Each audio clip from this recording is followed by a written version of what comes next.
जो मैंने अपनी मसीह लाइफ में देखा है, मैं आपको उस एक्सपीरियंस से और वचन से आपको बताता हूं प्रार्थना कैसे करनी चाहिए। सीधा डायरेक्ट प्रभु यीशु मसीह का वचन करें। आज बड़े ध्यान से इस प्रार्थना को, इस वचन को सुनना। अगर आपने सुना और माना, लाइफ सेम नहीं होगी, उत्तर आएंगे, आपकी लाइफ रिलीज होगी, शैतान से डिलीवरेंस होगी, हर तरह से आप ऊंचा जाएंगे। आमीन खड़कने वाला चाहिए जरा। अपने हाथों को उठाओ। जो कुछ आज मैं सुनता हूं, मैं उस पे फलों को लाकर अपने परमेश्वर को खुश करूंगा प्रभु यीशु मसीह के सामर्थी नाम में। जोर से तारीफ करो, जितने हाथों में ताकत है, जोर से। लूका 6 उसकी 12 और 13 आयत को हम पढ़ेंगे। उसमें लिखा है कि उन दिनों में वह पहाड़ पर प्रार्थना करने के लिए गया और परमेश्वर से प्रार्थना करने में सारी रात बिताई। जब दिन हुआ तो उसने अपने चेलों को बुलाकर उनमें से 12 चुन लिए और उनको प्रेरित कहा। बाइबल कहती है प्रभु यीशु मसीह ने सारी रात प्रार्थना की।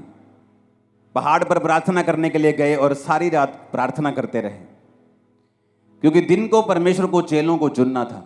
एक इंपॉर्टेंट काम परमेश्वर ने करना था। परमेश्वर ये नहीं चाहते थे कि वो चर्च को, कलीसिया को, लोगों को, क्योंकि प्रभु जानते थे कि उनका एक लिमिटेड टाइम है जो उन्होंने जीना है और उसके बाद क्रूस पर चढ़ना है, मरना है और फिर तीसरे दिन मुर्दों में से जी उठना है, फिर 40 दिन प्रीच करना है और उसके बाद 41वें दिन स्वर्ग पे चले जाना है और फिर उसने लेने आना है। ये परमेश्वर को मालूम था। तो परमेश्वर जानते थे कि उसके जाने के बाद वो चेले काम करेंगे जिन्होंने परमेश्वर से सीखा है। इसलिए अगर आप बाइबल को ध्यान से पढ़ेंगे तो परमेश्वर ने कुछ महीने ही लोगों के साथ उनको चंगा करते हुए और उनको प्रीच करते हुए बिताए। कुछ लोग 34 दिन कहते हैं, हम 2 महीने भी लगा लें। और बाकी के 3.5 साल उसने चेलों को ट्रेंड करने के लिए, चेलों को सिखाने के लिए बिताए, क्योंकि परमेश्वर ये जानते थे कि अब ये मेरा सुसमाचार चेले आके लेके जाएंगे। तो परमेश्वर ये जानते थे कि मैं चर्च को कमजोर लीडर ना दूं, डाइवर्टेड लीडर ना दे दूं, शारीरिक अगुवे ना दे दूं, गलत अगुवे ना दे दूं। तो परमेश्वर ने अपने डिसीजन को सही करने के लिए सारी रात प्रार्थना की।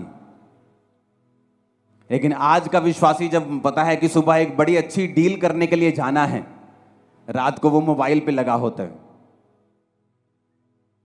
और 2 बजे व्हाट्सएप चला के, फेसबुक चला के, सारे दोस्तों को इंस्टाग्राम पे चेक करके फिर वो सोता है और फिर लाइफ में गलतियां करता है और फिर इल्जाम दूसरों पे डालता है। यार ये बंदा गलत मिल गया लाइफ में, यार मेरा पार्टनर गलत मिल गया, बिजनेस पार्टनर सही नहीं मिलिया मैनू, यार मैनू उन्हें धोखा दे दिता। जीसस जानते थे कि अपना फेलियर किसी के ऊपर डालने के बजाय ये अच्छा है कि मैं सारी रात परमेश्वर से प्रार्थना करूं और परमेश्वर से अगुवाई को मांगूं और अपने डिसीजंस के ऊपर परमेश्वर की अगुवाई को लूं, ताकि मैं कोई भी गलती ना करूं। हालांकि उन 12 चेलों में से एक व्यक्ति शैतान था, यहूदा इस्करियोती, लेकिन वो भी परमेश्वर की इच्छा के नीचे ही था कि उसका चेला ही उसे पकड़वाएगा। उसका प्रेम करने वाला, उसको चुंबन देने वाला, किस करने वाला चेला ही उसे पकड़वाएगा। लेकिन आज कितने विश्वासी हैं जो अपनी लाइफ के इंपॉर्टेंट डिसीजंस लेने हो तो वो प्रार्थना के साथ जाते हैं। आपके बच्चों को कौन से स्कूल में डालना है, ये प्रार्थना का विषय है। आपको किस जगह पर कैसे सेवकाई करनी है, प्रार्थना का विषय है। इस सेवकाई को करने से पहले, इस सेवकाई को शुरू करने से पहले मैं लंबी लंबी रातों प्रार्थनाओं में रहा हूं कि मुझे किस तरह से शुरुआत करनी है, कहां करनी है, मुझे कुछ मालूम नहीं था।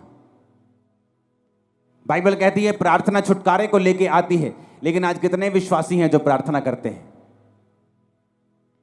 अक्टूबर महीना एक बहुत स्पिरिचुअल महीना है और सबसे इंपॉर्टेंट महीनों में एक है आप लोगों के लिए।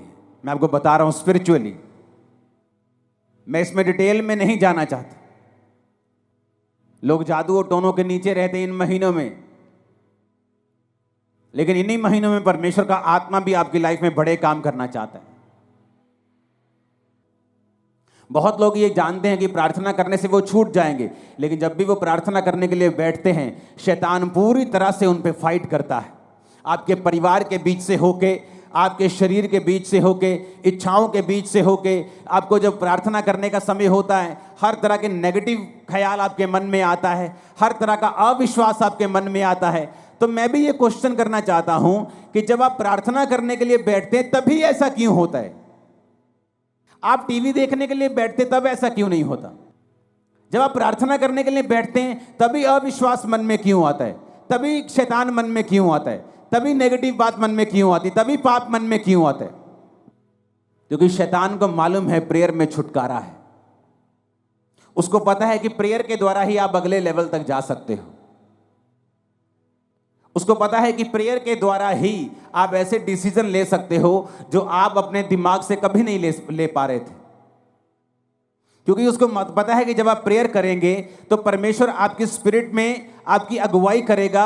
झट से आपको अंदर एक लाइट की तरह जगता है, जैसे लाइट जगती है ना एकदम कमरे में, वो मोमेंट एक लाइट की तरह होता है। जस्ट आपकी स्पिरिट में ऐसे आता है लाइट की तरह, और आपको मालूम होता है कि परमेश्वर ने आपसे बात की है।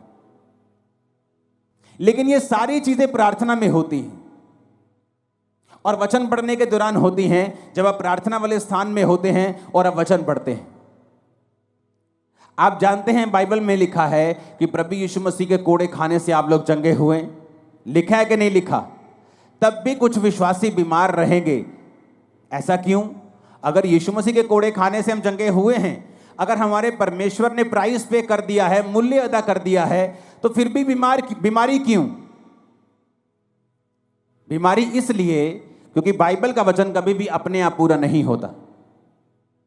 जिस तरह इंडिया का संविधान जो आपको ताकत देता है, जो ये कहता है कि जब आपने एक प्रॉपर्टी के पैसे पे कर दिए और वो प्रॉपर्टी की रजिस्ट्री आपके नाम के ऊपर है, तो कोई दूसरा उस पर कब्जा नहीं कर सकता, लेकिन फिर भी लोग कब्जा कर लेते हैं, हाँ या ना?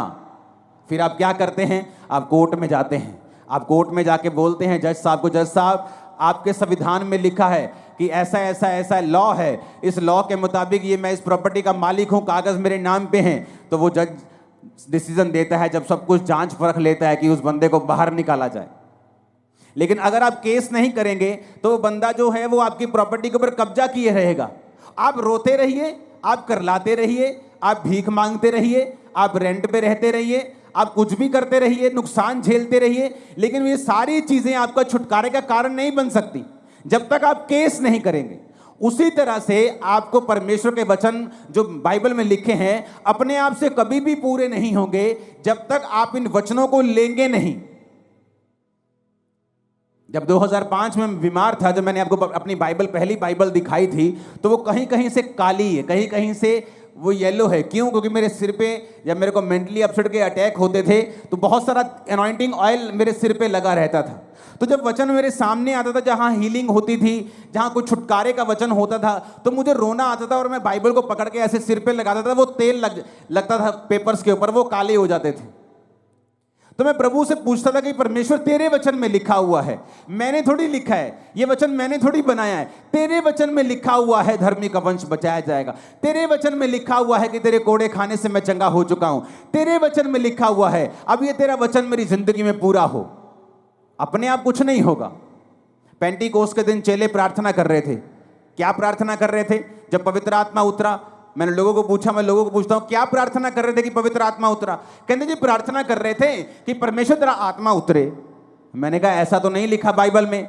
वचन कहता है, उन्होंने पुराने नियम का वचन निकाल के योएल नबी की पुस्तक निकाली और कहा प्रभु तेरे वचन में लिखा है अंत के दिनों में तू अपना आत्मा सब मनुष्यों के ऊपर उंडेलेगा। अब तू अपने लिखे हुए वचन के अनुसार अपना आत्मा दे। जब परमेश्वर आपको लिखे हुए वचन से प्रार्थना करते हुए देखता है तो वो आपकी प्रार्थना मोड़ सकता है, खाली भेज सकता है, लेकिन वो अपने लिखे हुए वचन के बीच से की गई प्रार्थना को खाली नहीं भेजता। कितने मेरी बात को समझ रहे हैं? जब आप जज को बोलते हैं जज साहब इसको छोड़ दीजिए, ये अपनी मां का एक लौता बेटा है, इसकी मां मर जाएगी, तो जज इस बिहाफ पर गुनहगार को छोड़ता नहीं है। आप कुछ भी मत बोलिए जज को, ये अकेला बेटा है कि इसकी मां के 14 बच्चे हैं, छोड़ दीजिए। आप ये बताइए जज को कि ये प्रूफ है जी, ये निर्दोष है। जज और कुछ नहीं पूछेगा, उसको छोड़ देगा, हाँ या ना।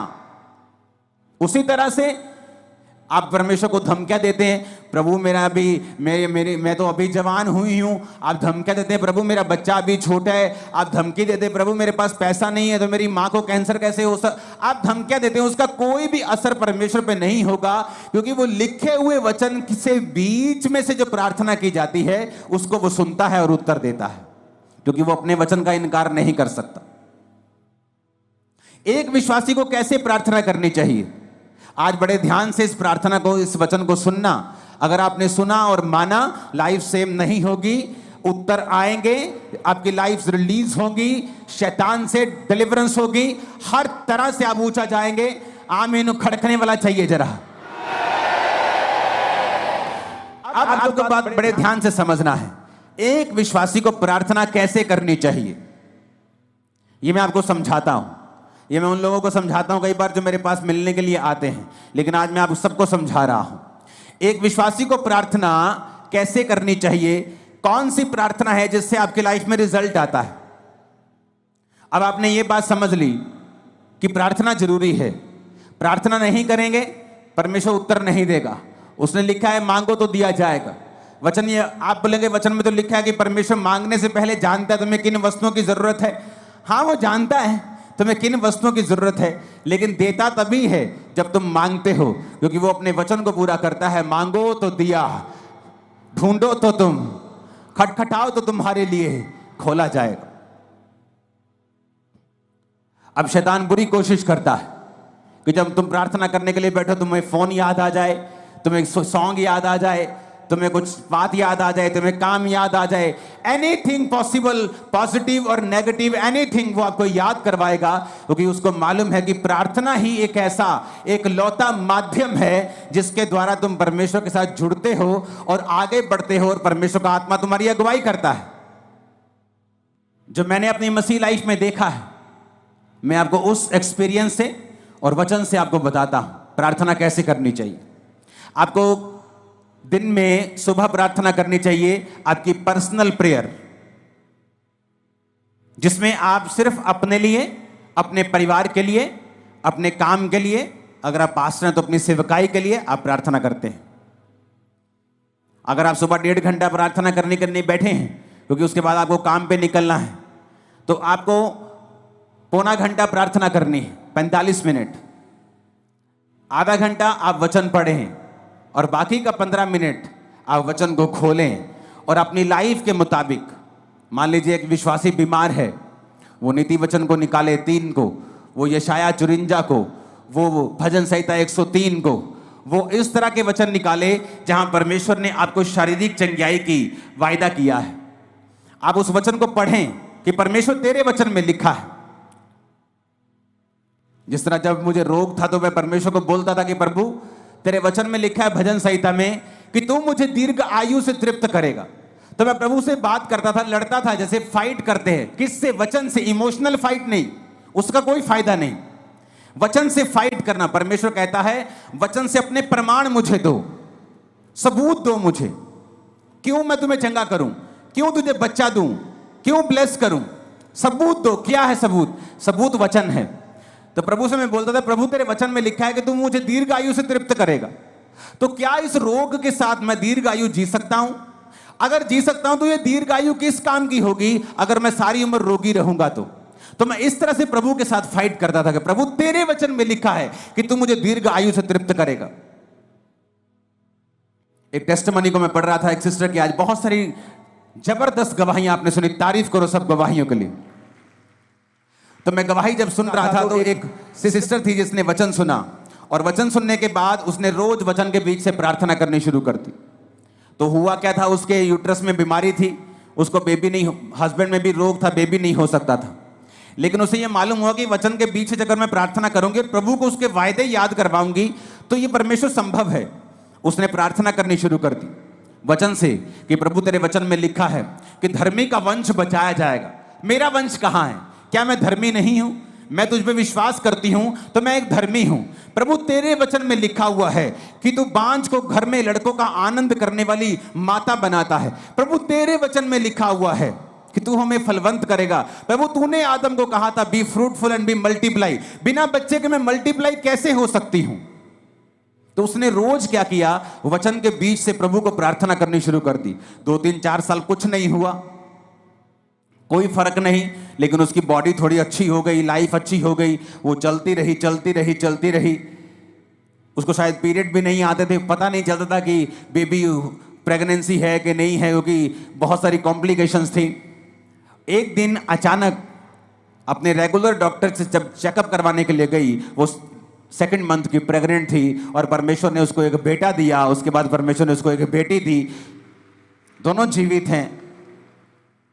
आप जब सुबह प्रार्थना करने के लिए उठें तो अगर आप 1.5 घंटा प्रार्थना करते हैं तो 45 मिनट प्रार्थना करें। उसमें आपको क्या बोलना है? आप कुछ भी बोलें, वो परमेश्वर है, वो कोई बाबा नहीं है कि आप एक वर्ड थोड़ा इधर उधर बोल देंगे तो वो आपकी जान ले लेगा या आपको श्रापित कर देगा।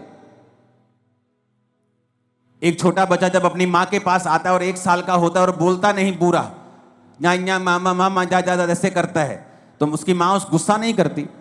उसकी माँ पहचान लेती है इसको क्या चाहिए, इसको दूध चाहिए, इसको खाना चाहिए, इसको दाल का पानी चाहिए, इसको वॉशरूम आया है, वो पहचान लेती है। आपका पिता भी ऐसा है, आपका हेवनली फादर भी ऐसा है।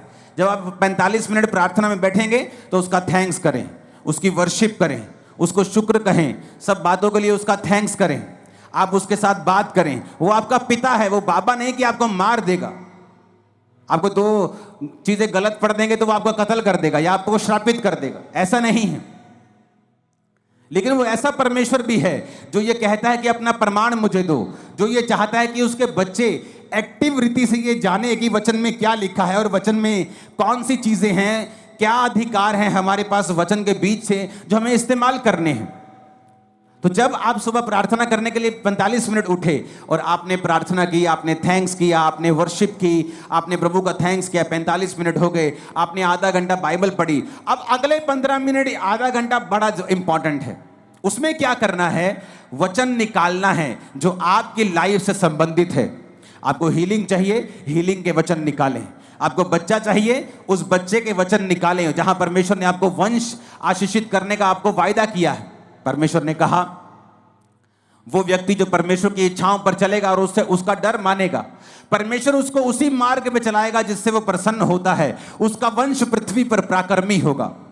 तो परमेश्वर कहते तुम्हारे बच्चे जो होंगे पृथ्वी के ऊपर पराक्रमी होंगे, बड़े बड़े काम करने वाले होंगे, डरपोक बच्चे नहीं होंगे।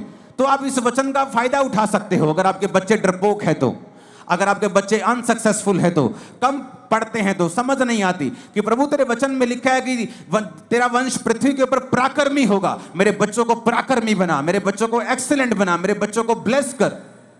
हर एक चीज के लिए बाइबल में परमेश्वर का वायदा है, वचन है। आप अपने मोहल्ले में क्रिश्चियन हैं, आप एक छोटा मोटा बिजनेस करते हैं, आप अगर वचन को जानते होंगे आप उस वचन को निकाल लेंगे। प्रभु तेरे वचन में लिखा है, तूने कहा है कि तू मुझे सब जातियों से श्रेष्ठ करेगा, सब दूसरी जातियां अन्य जातियों से तू मुझे श्रेष्ठ करेगा। प्रभु मैं प्रार्थना करता हूं, मैं अपने टाइट को भी बोता हूं, मैं आज प्रार्थना करता हूं, मुझे सबसे श्रेष्ठ बनना है, मुझे बेस्ट बनना है अपने बिजनेस में, अपनी लाइफ में मुझे बेस्ट चाहिए। आप बेस्ट होंगे अगले 7 सालों के अंदर। लेकिन क्या आपने वो मांगा? नहीं, आपने मांगा नहीं। आप चाहते हैं हो, आप विश करते हैं प्रभु मुझे हील कर दे। आप जीनी के पास नहीं है कि आपने रगड़ा और जीनी निकला और आपने कहा क्या चाहिए, उसने कहा क्या चाहिए, आपने कहा मुझे चंगा कर दो।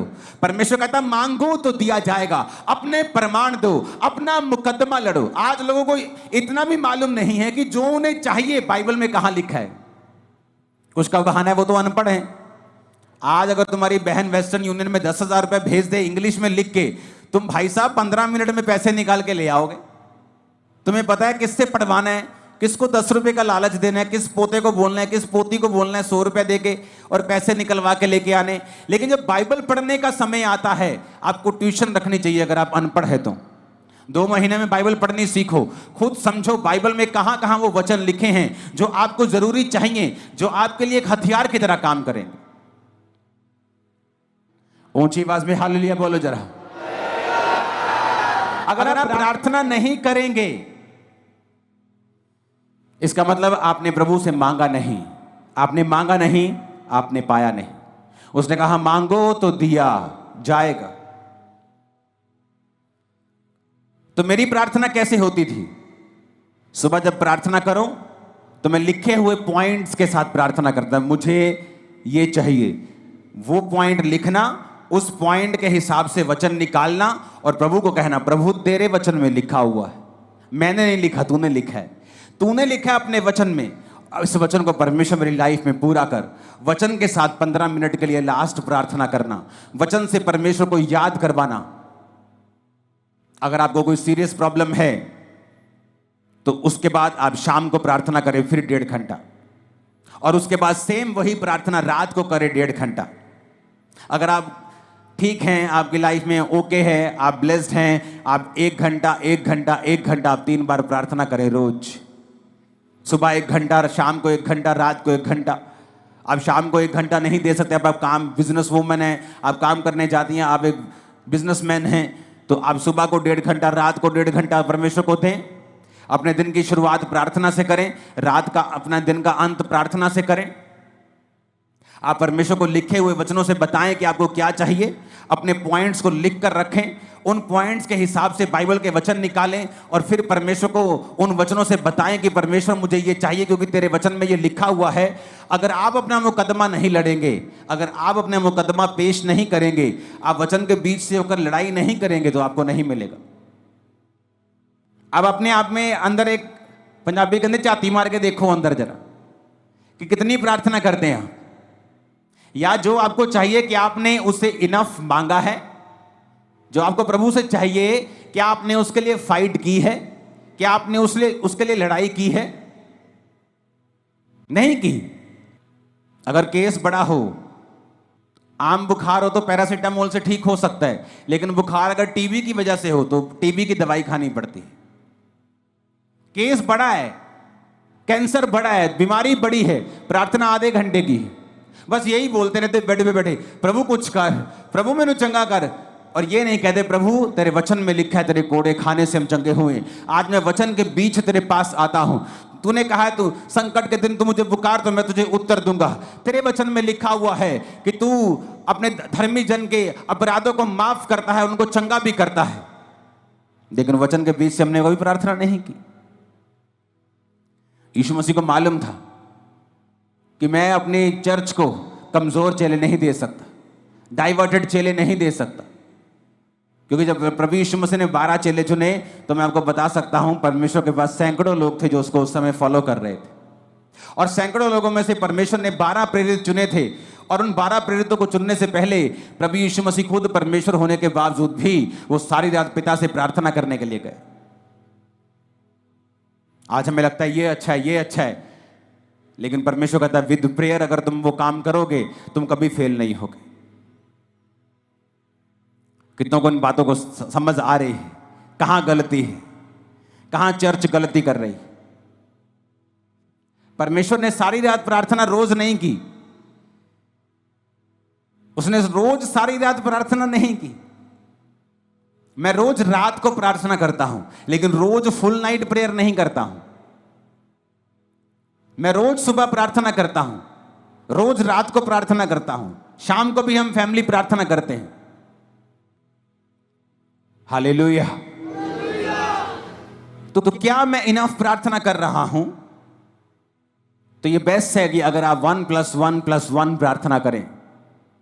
अगर आप 1 घंटा प्रार्थना करने के लिए बैठे हैं सुबह 1.5 घंटा, तो आधा पौना घंटा आप प्रार्थना करें, प्रभु से अपने वर्शिप करें, उसका थैंक्स करें। उसके बाद आप बाइबल पढ़ें कुछ समय के लिए, और फिर कुछ समय आप बाइबल के वचनों के बीच से होकर प्रार्थना करें। आपकी लाइफ कभी भी सेम नहीं रहेगी। अगर आपको इस बात का प्रमाण देखना है तो एक काम करें, अपनी बाइबल के पीछे एक पेंसिल ले लें और अपनी बाइबल के पीछे पेंसिल से अपने प्रेयर पॉइंट लिखें, आपको क्या क्या चाहिए। पहला पॉइंट क्या चाहिए, दूसरा क्या चाहिए, तीसरा क्या चाहिए, चौथा क्या चाहिए। पेंसिल से लिखें, पेन से नहीं लिखना। और उन पेंसिल से लिखे हुए जो आपके प्रेयर पॉइंट हैं उन्हें वचन के बीच से होकर आप रोज 1+1+1 रोज 2 समय कम से कम 1.5 घंटा या 1 घंटा 3 बार आप रोज परमेश्वर को याद करवाना शुरू करें। आप फिर देखें कुछ महीने बाद कि जो पॉइंट आपने पीछे लिखे हुए हैं, मैं आपको बता सकता हूं वेरी सून उनमें से 50%, 60%, 70%, फिर 90%, 100% आप उन प्रेयर पॉइंट्स को पूरा होते हुए देखेंगे। आप देखेंगे कोई रह ही नहीं गया, आप आगे ऐड करते जाएंगे, वो नए होते जाएंगे, लेकिन जो आपने पुराने ऐड किए होंगे आप देखेंगे कि किस तरह से परमेश्वर ने आपकी लाइफ में वो काम किया। और जो आपके प्रेयर पॉइंट पूरा हो गया उसे मिटे दें, उसे मिटाकर पेन लें और बाइबल में ही कहीं पर एक बहुत से बाइबल में खाली पेजेस होते हैं, उस पेन से लिखें गवाही कि ये प्रेयर पॉइंट आपका था, इस तारीख को परमेश्वर ने इसको पूरा कर दिया। जो प्रेयर पॉइंट पूरा होता जाए बाइबल के पीछे पेन से लिखते जाएं। आप हैरान हो जाएंगे इस प्रार्थना को करने के बाद, इस तरह की प्रार्थना को करने के बाद जब आप 1 साल के बाद अपनी बाइबल देखेंगे तो आपके नीले पॉइंट ज्यादा होंगे और काले वाले कम होंगे। आप देखेंगे वो पूरे हो रहे हैं। और जब भी आप देखेंगे कि शैतान आपको इस प्रार्थना करने से क्यों रोकता रहा है, उसको मालूम है इसी प्रेयर में रिजल्ट आना है।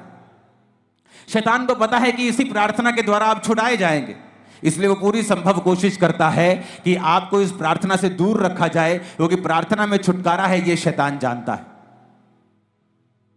परमेश्वर ने क्या कहा, इतना सिंपल और इतना पावरफुल परमेश्वर ने वचन दिया।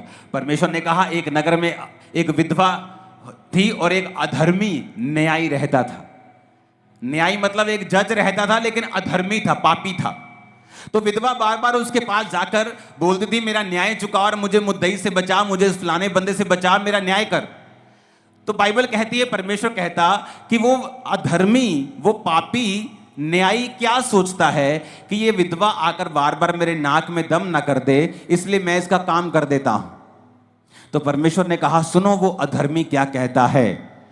अब जो व्यक्ति दिन रात परमेश्वर के नाम की दुहाई देता है, परमेश्वर ने कहा क्या मैं उसका न्याय नहीं करूंगा? जो व्यक्ति दिन रात मेरे नाम की दुहाई देता है, क्या मैं उसका न्याय नहीं चुकाऊंगा? क्या मैं उसकी प्रार्थना नहीं करूंगा? ये कौन कह रहा है? सीधा डायरेक्ट प्रभु यीशु मसीह का वचन है ये। प्रभु यीशु मसीह अपने मुंह से अपने लोगों को समझा रहे हैं कि एक विधवा बार बार जाने से एक पापी बंदे से न्याय ले सकती है। तो प्रभु कहता है कि अगर तुम मेरे पास दिन और रात मेरे नाम की दुहाई दोगे, मैं तुम्हारा न्याय क्यों नहीं करूंगा? मैं तुम्हें क्यों नहीं छुड़ाऊंगा? मैं क्यों तुम्हारी प्रार्थना का उत्तर नहीं दूंगा? मैं क्यों तुम्हें नहीं बंधनों से आजाद करूंगा? पर कंडीशन क्या है? अगर वो दिन रात मेरे नाम की दुहाई दें। आप एक दिन प्रार्थना करेंगे सुबह, आपने प्रार्थना की प्रभु तेरे वचन में लिखा है धर्मी का वंश पराक्रमी होगा। प्रभु अपने बच्चों के लिए प्रार्थना करता हूं, अपने लिए हीलिंग के लिए, डिलीवरेंस। आप प्रार्थना करते हैं वचन के बीच, आप वही प्रार्थना फिर शाम को करते हैं, वही प्रार्थना फिर आप रात को करते हैं, फिर सुबह, फिर दोपहर, फिर शाम, फिर रात, फिर सुबह, फिर शाम, फिर रात, फिर सुबह, फिर शाम। परमेश्वर को आप दुखी कर देंगे और वो जवाब देगा। वो अपने वचन का इनकार नहीं कर सकता, वचन को डिनाई नहीं कर सकता। अगर आप वचन के बीच से उससे लड़ेंगे, वो आपको उत्तर देगा। याकूब को भी यह बात मालूम थी। याकूब को पता था कि उसका भाई उसे मारने के लिए 400 बंदे लेके आ रहा है। क्या लिखा वचन में? उसने सब परिवार को नदी के पार कर दिया। अपने 11 जितने बच्चे थे उसके उस समय तक, उन 11 बच्चों को, उन पत्नियों को, उन भेड़ों बकरियों को, सबको आगे कर दिया और रात अकेला रह गया। और क्या करता रहा? लिखा वो स्वर्गदूत के साथ रात भर लड़ता रहा। कैसे लड़ता रहा? शरीर के साथ नहीं। आप प्रभु से नहीं लड़ सकते, जा मैं तेनू नहीं मानता, जा मैं हुन प्रार्थना, आप ऐसे नहीं लड़ सकते। आप वचन से लड़ सकते। प्रभु तेरे वचन में लिखा है कि नहीं लिखा? तेरे वचन में लिखा है ना, तो ये मेरे जीवन में पूरा कर। तेरे वचन में लिखा है, मैं बांझ कैसे रह सकती हूं? क्योंकि तूने कहा है कि धर्मी तू बच, तेरा घराना बचाया जाएगा। तेरे वचन में लिखा है गर्भ का फल यहोवा के ओर से दिया हुआ प्रतिफल है। तेरे वचन में लिखा है, तो मैं गर्भ के फल से कैसे रह सकती हूं? आप लड़ेंगे नहीं। तो बाइबल कहती है वो पूरी रात लड़ा और परमेश्वर के दूत ने कहा अब से तेरा नाम इज़राइल होगा, और उसके भाई का मन चेंज हो गया। जब वो भाई से मिला तो उसने उसे मारा नहीं। क्यों? क्योंकि प्रार्थना में वो सब बातों को जीत चुका था। प्रभु ने उससे वायदा किया था कि मैं तेरे वंश को ये करूंगा, तेरे वंश को वो करूंगा। तो वो क्या फाइट कर रहा था? प्रभु मैंने थोड़ी कहा था कि मेरे वंश को तू ब्लेस कर। तूने कहा था कि तेरे वंश में राजा पैदा होंगे, तूने कहा था कि तेरे वंश में ये होगा, तूने मेरे बाप, तूने मेरे दादा, तूने मेरे फलाने को ये कहा था। वो परमेश्वर से इस वचन से फाइट कर रहा था कि तेरा वचन कहता है, तेरा वायदा है, तूने कहा था कि मेरे दादा को, मेरे बाप को, मेरे दादा अब्राहम को तूने कहा था कि तेरा वंश ऐसा होगा। और तू जानता है परमेश्वर, मेरा भाई तुझ में नहीं है, एसाव तुझ में नहीं है, एसाव परमेश्वर में नहीं है। अगर वो परमेश्वर में होता तो कनानी लड़कियों से कभी भी शादी नहीं करता। मैं तुझ में हूं, मैं अपने दादा, अपने पिता का वंश हूं, मेरे वंश के साथ तेरा वायदा है। इस तरह से वो फाइट कर रहा था और परमेश्वर ने उसको सुना। जोर से हालेलुया बोलो जरा। आज से अगर ये प्रेयर शुरू की तो नीले पेन से लिखने के लिए जल्दी तैयार हो जाना। लिखना जरूर, आपको समझ आएगी मैं क्या कह रहा हूं। आप जब लिखना शुरू करेंगे पेंसिल से, जो आपको चाहिए, जो मिल गया उसे पेन से लिखेंगे, आपको रियलाइज होगा कि आपने परमेश्वर से कहीं अधिक पाया है। कितनी प्रार्थनाओं को परमेश्वर ने सुना है। आप भूल जाएंगे 3 साल में आज आपको क्या मिला था, लेकिन वो पेन से लिखा हुआ आपको याद करवाता रहेगा। उतना कॉन्फिडेंस आपका बढ़ेगा कि मुझे इस प्रार्थना से उत्तर मिले हैं, इस तरह से मुझे उत्तर मिला था इस समय, उस समय, फलाने साल। अगर उस साल में इतना फंसा हुआ था और मैंने इस रीति के साथ प्रार्थना की, तो वो वचन तो सेम है, आज वो मुझे छुड़ाएगा जैसे उस समय परमेश्वर ने मुझे छुड़ाया था। तो वो सारी उम्र आपकी रक्षा करता रहेगा। इसलिए मैं कहता हूं अपनी बाइबल को ज्यादा चेंज मत करना। मेरी बाइबल का कवर कितनी बार फट जाता है, पेज फट जाता है, उसी को मैं चिपका लेता हूं। मेरे पास हजारों बाइबल पड़ी, लेकिन उस बाइबल में लिखा हुआ है, पीछे पॉइंट्स लिखे हैं, चीजें लिखी हैं, तो मैं चाहता नहीं कि वो मैं मिस करूं। हालेलुया बोलो ऊंची आवाज में। आज से ऊंची आवाज से बोलो, प्रार्थना करेंगे हम इसी तरह से करेंगे, वचन के बीच से करेंगे। आमीन बोलो ऊंची आवाज।